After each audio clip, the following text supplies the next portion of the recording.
Hi and welcome to another card making video. Today I'm showcasing the latest release by Altenew. These are just some of the new dies. This video is part of a blog hop. Make sure to visit my blog, there are lots of giveaways to be won. Today I'm sharing cards that they are really easy to put together. You can put them together in just a few minutes. I will be using only dies and pattern paper, so I'm starting with the first die for today. This one is called Etched Wildflower and you can see how beautiful it comes out. And with the dies that you already have at home, you can get a similar look if you do partial die cutting. This year I'm on a mission to use up as much of the pattern paper that I have been hoarding as I can.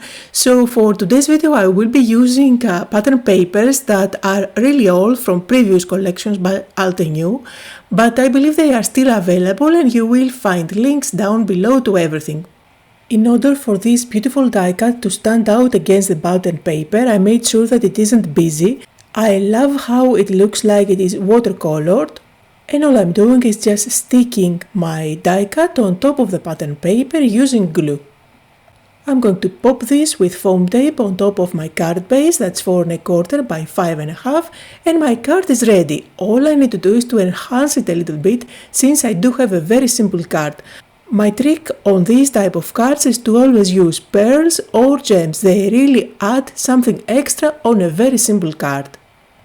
For my sentiment I went with a die cut that says miss you, and I did die cut one word out of that pink pattern paper, the other word out of white, and you can see how I'm going to recreate that yin and yang look and feel that I have with my die cut and the pattern paper. And that's it, I'm calling this card done. You can see how pretty it is, but at the same time I was able to put it together in no time, and it has the advantage that you can easily mass produce it.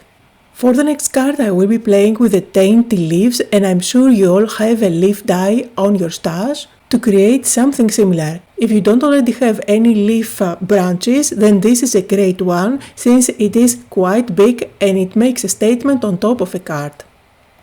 So here I picked two pattern papers that match lovely together, and I'm going for one of my go-to card designs where I cut out two panels that they are similar in size and then I stick one on top of the other on an angle. Then I'm going to pop those with foam tape on top of my card base, and this is a standard card that's 4 1/4 by 5 1/2. On top I'm going to stick my branch. Notice how I made sure that this white die cut is going to stand out against the background.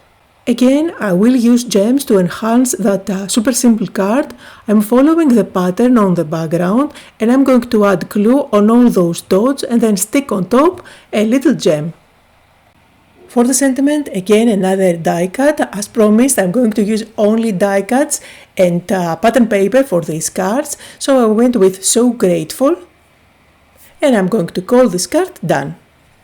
Here are some close-up photos on this card and I absolutely love the design, although it was super easy to put together.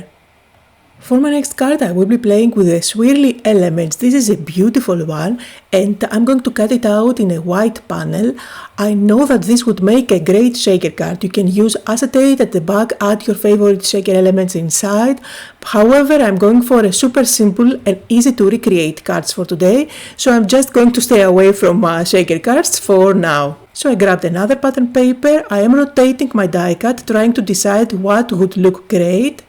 I will go with those blues just because this design looks like splashes, so I think that matches perfectly. I'm taking my time adding small foam tape pieces at the back of my panel so that I can pop it on top of the pattern paper, and I absolutely love how beautiful that looks. This time my background panel is going to be a navy blue one so that it matches with the colors of the pattern paper. And then of course, just like I did with the rest of the cards, I'm following the recipe and I'm going to add some gems. This time I went with silver ones. For my sentiment, the word thanks, again a die cut that has an outline as well, and I did use iridescent cardstock just to add some extra shine. Always keep in mind that you can have beautiful cards without overcomplicating things, plus you can easily mass produce these type of cards. Don't forget, just like always, down below you will find links to everything I used. There are giveaways to be won, so make sure to visit my blog.